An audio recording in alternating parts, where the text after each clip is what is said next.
So it's my entire pleasure to introduce Jihao Li, who is a fifth-year resident in our department and who will educate us this morning on blunt abdominal trauma. Thank you, Philip, for a kind introduction. Good morning, everyone. So today's talk will be about blunt abdominal trauma, and this presentation should guide you through the management of blunt abdominal trauma based on 4 objectives. So at the end of the presentation, you should know how to assess patients with abdominal trauma. You should, based on your initial assessment, you should know which patient you can select for non-operative management and which patient you need to take to the OR for emergent surgery. You need to know what to do during damage control surgery and what kind of complications can occur and how to handle them. So when and how do abdominal trauma occur? 80% of abdominal trauma are blunt, and they usually occur during traffic accidents due to the high velocity forces. And in 15%, trauma occur during direct blow to the abdomen. For example, during sport activities or during an assault. And a small minority get injured during a fall. Unfortunately, we do not have the absolute number for blunt abdominal trauma in Switzerland. But to give you a kind of sense how many patients get abdominal trauma, we have here a statistic from Swiss government. In 2017, around 0.7% of the male and 0.6% of the female population needed to be hospitalized due to traffic accidents. So which organs are mostly injured? We have the spleen and the liver, which are mostly injured during blunt abdominal trauma. Today, we'll mainly focus on the liver. So the liver is actually protected below the right rib cage. So why is it so prone towards trauma? The liver is the largest solid organ in our body, and it is attached to the diaphragm and to the abdominal wall through various ligaments. For example, the coronary ligaments, the triangular ligaments, and the falciform ligaments. Those ligaments support the liver. However, they also restrict the mobility of the liver. So when we have a trauma and high forces are acting on the liver cannot evade. And therefore, we have tears alongside the fixation of those ligaments. And usually those injuries occur in the right lobe. So for example, if we have a patient who experiences anterior and posterior deceleration, for example, during a fall, the liver wants to keep its momentum and moves forward, but it is attached to the vena cava posteriorly. And therefore, we'll have an injury, a laceration alongside the Kentley line, which separates the left and right lobe. As you can see here on this CT and also on this intraoperative image. If we have forces coming from the left lateral side, then the injury is usually alongside the falciform ligament. And if the force is coming from the right lateral side, then we have a fracture between the right anterior and the right posterior liver section due to the fixation of the right triangular ligament.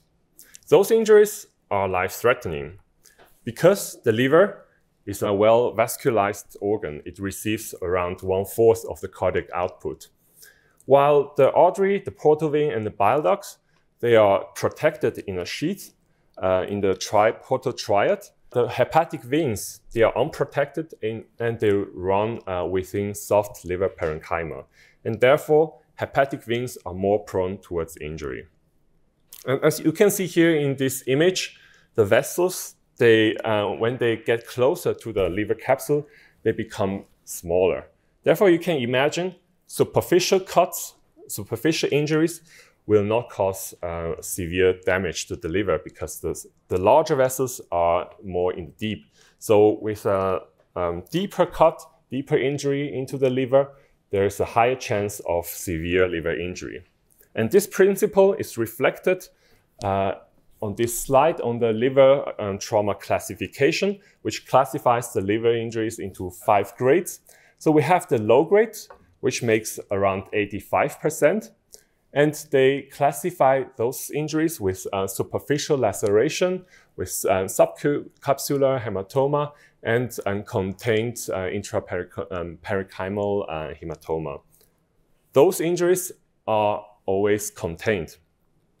Whereas For higher grade injuries, which makes around 15% of the trauma cases, we have a severe disruption of the liver parenchyma, and we have an active bleeding going on. So those higher grade injuries are more severe. So now we heard a lot about the mechanism of liver trauma. Now the question is, how do we manage patient with abdominal trauma? Here we need to keep the golden hour rule in our mind. This rule states that all trauma patients should receive definitive treatment within the first 60 minutes after the trauma, because after that, the mortality will increase significantly, as you can see here. So we need to assess the patient quickly. We need to stabilize him and do the right diagnostics and come up with a treatment plan. And how do we do that? Here we follow the ATLS algorithm. So we make sure the airway is open, the patient is breathing correctly, and the most important part in abdominal trauma is probably the C, circulation, because those organs can cause severe hemorrhage. So we need to assess if the patient is hemodynamically stable, if not, if they are responding adequately towards fluid challenge. Then we do disability and exposure part. We do each step after another, and we go on to the next step after we finish the previous one. So now if the patient is stable, what we need is a CT. Nowadays, a computer tomography is a standard part, integral part of the trauma center. It is a gold standard for trauma patients with high sensitivity and specificity, and it can give us additional information. It can tell us about the grade of injury, can tell us if there is active bleeding going on, and if there are other associated injuries. The introduction of the CT actually changed the management of liver trauma dramatically. So in the earlier period, diagnostic peritoneal lavage, surgery, and ultrasound used to be the main diagnostic tool, but it didn't help us really much. So therefore, we have a lot of operative management in the earlier period. However, after the introduction of CT, we are able to assess or evaluate the liver trauma in more detail. And this led to an increase in non-operative management, as you can see here on this table, from 15% to 63%. And associated with this change of paradigm, we have a significant decrease in mortality from around 40% to 20%, so almost by half. So which patient can be managed non-operatively? Around 80% actually of liver trauma, independent of the injury grade, can be managed non-operatively. And we have a high success rate, around 92 to 100%. So those patients who are hemodynamically stable, who do not have any other injuries, abdominal injuries, which require laparotomy, and are eligible for non-operative management. And it is also important that they are managed or in a hospital with the resources available. Because those patients, they require continuous clinical monitoring in the ICU or in the intermediate care. We need to check on the hemoglobin to see if there's a drop, and they need strict bed rest. So when they become unstable, they need quick access to the operation and to the angiography. Because the failure rate is around 7 to 10%, which is also defined as the conversion rate to operative management. And in most cases, it is due to hemorrhage. And we can realize that when patient becomes hemodynamically unstable, if they need more blood transfusion, and if they complain about increased pain. And here we have to pay attention, because if we manage patient non-operatively and we have a failure, then the mortality is increased. So it is important to identify those patients at risk.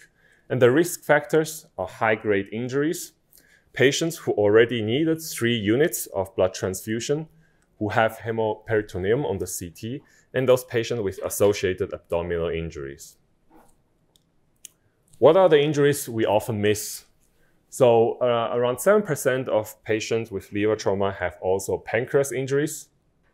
Around 11% patients, they have bowel injuries, which can present as bowel perforation. And 2% of patients, they can have diaphragm injuries. And you can see here the right liver lobe is herniated through the diaphragm. So what are the complications of liver trauma? Similar to the failure of non-operative management, the incidence of complications is also associated with the grade of injuries. So the higher the liver trauma grading is, the more likely we will have complications. There are two groups of complications. In the earlier period, it is more the rebleeding and the abdominal compartment syndrome, whereas in the later period, we have biliary complications and infection. The most common complications are listed here. So if the patient has a rebleeding or develop a pseudo-aneurysm, we can treat them with angioembolization. If they develop a bile leakage, which occurs quite often, then we can first try with percutaneous drainage. And if that's not successful, we can do ERCP stenting or take the patient to the OR. And if we have a liver abscess, we can try to drain it also with a percutaneous drainage or using surgical drainage. So the question is, what is the role of routine follow-up CTs? Can we better identify those patients who fail with non-operative management? Can we identify more missed intra-abdominal injuries? The answer is no, because here we have a study with around 530 patients with all kinds of liver injuries, and they all received a routine CT of 7 days after the initial trauma. And we can see here, only 3 patients out of 530 patients actually benefited from the additional CT and needed intervention due to the CT. So as a message here, we do routine CT only if the patient shows significant clinical change. For example, if he becomes unstable, if he develops new symptoms. So that's a lot of theory now. We want to move to the practice now. So we have a patient, 30-year-old male patient, who recently came to our emergency department due to a work accident. A very heavy plate fell on him and pressed him on the ground, and he suffered left lateral compression of his chest and abdomen. When he arrived here, he was hemodynamically stable, but he complained about abdominal pain.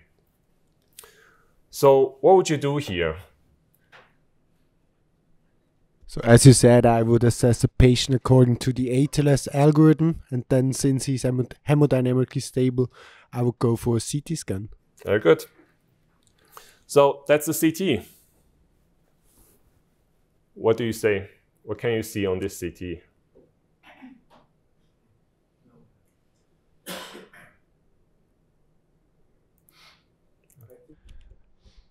I think there was a parenchymal injury to the liver in the left liver lobe. Yes, here. Mm-hmm. Do we see any free fluid on the CT?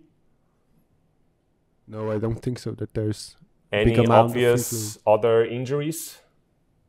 Free air? Not no. Really, right? Okay. So what would you do now? Yes, since he's hemodynamically stable and we ruled out any other intra-abdominal injury, I think we can transfer him to the ICU and regular reassessment. Okay, good. So this patient was managed non-operatively. He was transferred to the ICU for monitoring. He remained hemodynamically stable. However, he developed increasing abdominal tenderness with a peritonitis. And in his lab work, the bilirubin increased. So what would you do as next step? I should rule out bile leak if there is damage to the liver and suspect of peritonitis. So there could be many reasons for his clinical change. What would you do to find out? A CT scan again, maybe. Okay, so as we said, if we have a patient who shows us clinical change, then we do a CT, follow-up CT, and that's what we did. So what do we see here on the CT? Free fluid. Free fluid. Okay, what could it be? Yes, bile maybe. It can be bile, yeah. It's the density is not really quite like a blood, and the patient is stable. So it could be bile, and we actually performed a percutaneous drainage, and we found out that he has a bile leakage. We performed another MRI to identify the location of the bile leakage. It's coming from the segment 3, as you can see here, the contrast. And we waited after a while because we want to see if the patient, if the management with the percutaneous drainage is successful. However, we have a bile leakage of around 800 milliliter per day. So that's why we decided actually to take him to the OR and to perform a liver resection. And here on this image, you can probably see here, we have the injury here, which is along the falciform ligament, and the patient actually had a left lateral compression, so everything fits together. Now let's move on to another case. We have a 23-year-old patient. He suffered a high-velocity trauma with an abdominal contusion. When he arrived here, he was initially hemodynamically unstable, but he was responding properly towards fluid resuscitation. And we performed another CT. So what do we see here on the CT?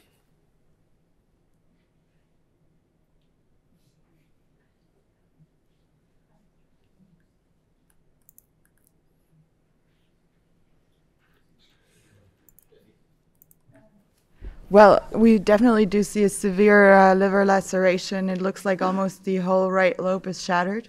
That's correct. So like you said before, it's definitely going to be either grade 4 or 5 injury, in which case we need to check for active bleeding, which I couldn't technically see right now.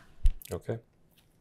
So because he could be stabilized, we took him to the angiography first.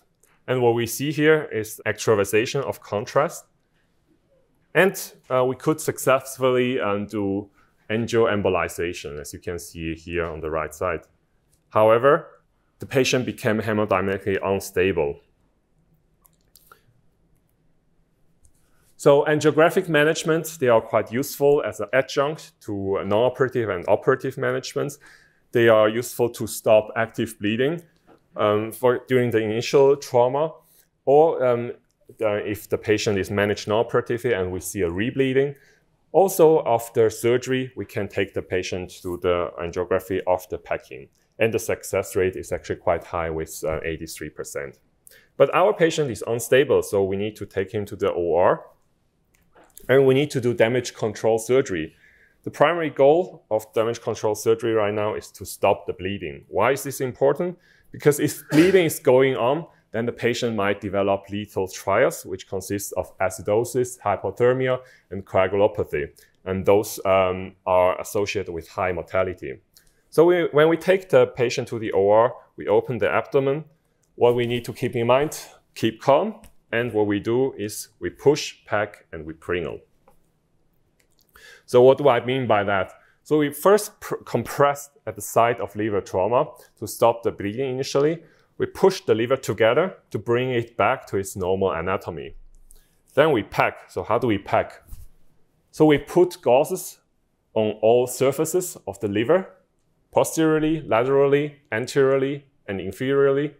And we push the liver towards the diaphragm to compress the liver, to bring it back to its normal anatomy, and to stop the bleeding. Here, we need to pay attention not to overpack, because this can cause a compression of vena cava. And we should not put gauzes inside the injuries, because there we have the large vessels bleeding. And if we keep it open, it will never stop bleeding. If the bleeding does not stop after those measurements, then we can do Pringle maneuver. to control the inflow of the liver. So we identify the hepatoduodenal ligaments, and we can place a clamp to stop the inflow. We usually do intermittent clamping for about 20 minutes. It shouldn't be longer than 1 hour because there's a high risk of liver ischemia. And if the bleeding is not controlled, then we have another problem. So the bleeding comes from somewhere else than the normal inflow. So we need to check if we have a bleeding coming from the hepatic veins and from the vena cava or from the aberrant hepatic artery. So we need to do more exploration, and for that we need to mobilize the liver. So we sharply dissect through the falciform ligaments. Depending where the trauma is, we move the liver to the right or left side, and we dissect through the left triangular or the right triangular ligament. Meanwhile, we keep pressure on the liver to stop the bleeding. So if we suspect a bleeding coming from the vena cava, we can do total vascular exclusion. And for this, we can place clamps on the suprahepatic IVC or the infrahepatic IVC to stop the bleeding. If the bleeding is stopped, we can perform hemorrhography to stitch superficial injuries together. And then we need, for larger defects, we need to identify the bleeding. We can use the finger fracture methods and identify the bleeder. We can isolate the vessels, ligate it, and we can place a omentum flap inside the damaged area to create more compression. And in rare cases, we can also do liver resection. Now let's come back to our previous case. So our patient was hemodynamically stable after damage control surgery, and he was sent back to the ICU. We have his lab work here, and if you can still remember, his total right lobe was actually damaged or avascularized. So can someone comment on the lab values here? So we see that the hemoglobin is more or less stable, so I don't think that there's a bleeding ongoing. But what we see, there's a big increase in the CRP level and also in the bilirubin, and the ENR is getting in the right way. Okay. So what do you think could be the cause? How would you explain it? As you said, there was nearly the whole right lobe damaged, maybe necrosis. Yeah, so we could have a liver necrosis, which might be infected. So usually we debride all the necrotic tissue. Would you do that in the beginning?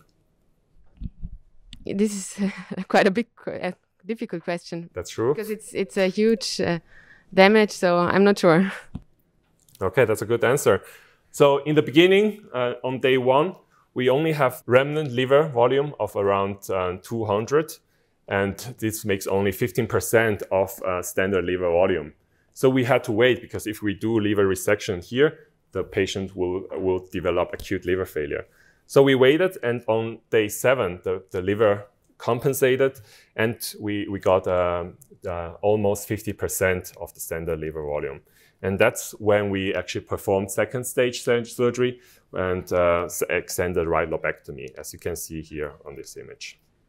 So as a message here, we should avoid to do major hepatic resections during damage control surgery if they're not needed, and we rather do it for the second stage. So now I'd like to sum up the management of liver trauma.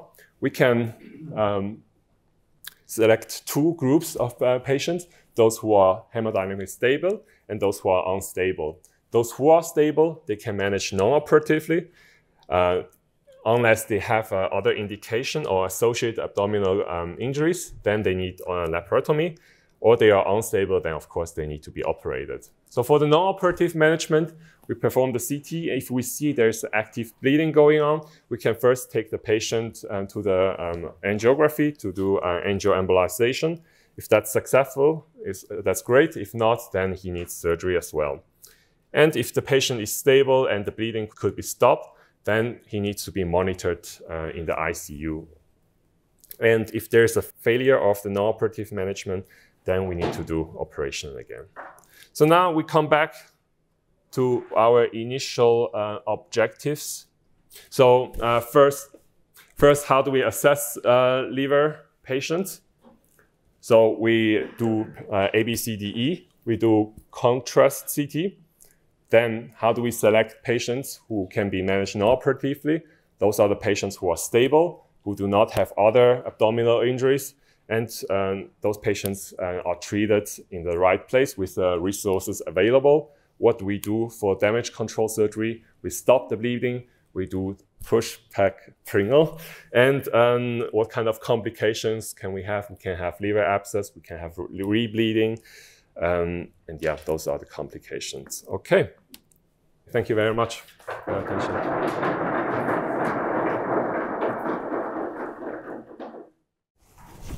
Yeah, Ji-Hao, thank you very much for the nice wrap-up of this important topic. I think it's very important to highlight that the initial treatment of abdominal trauma patients is crucial. And I mean, it has to be done in a very standardized way according to the ATLS scheme. Here, the keyword for sure is lethal triad.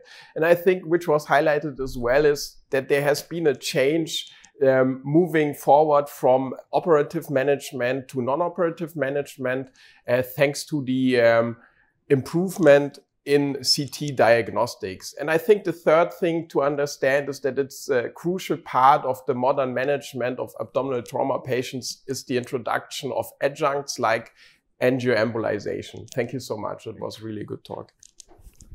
Yeah, thank you so much. Excellent talk. And I think this is a very important topic because that goes to save a life or not to save a life if the right things is done. Just as a few comments, the first case that you show with this bile leak, then you need to identify the bile leak before you open the belly, right? You can imagine this is somewhere where there is this injury, but you need to do that. So you can go with an MRCP, for example, or an ERCP. I don't think you should, unless the patient is unstable, but that was not the case. You have peritonitis, bile somewhere, bile leak, you say almost a liter of bile, so all the bile is coming out. This is a major injury.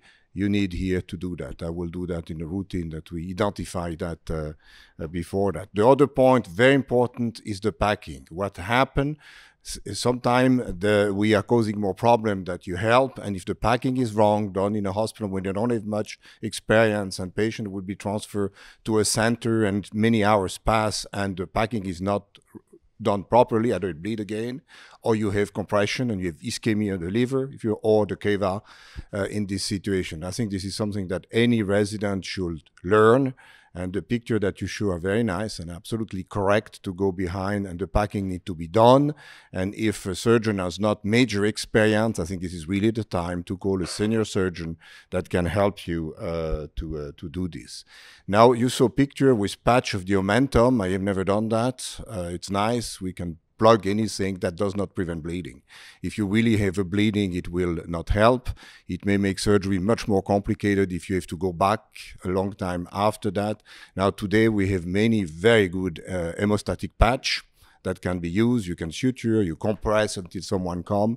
I think here you need time is the number one quality, and two, you need to use some of the hemodynamic patch. Most likely, if it's a venous bleeding, it will stop with this. But again, thank you so much. I think it's a very, very good talk and important talk. Great, good. Thank you very much. Thank you.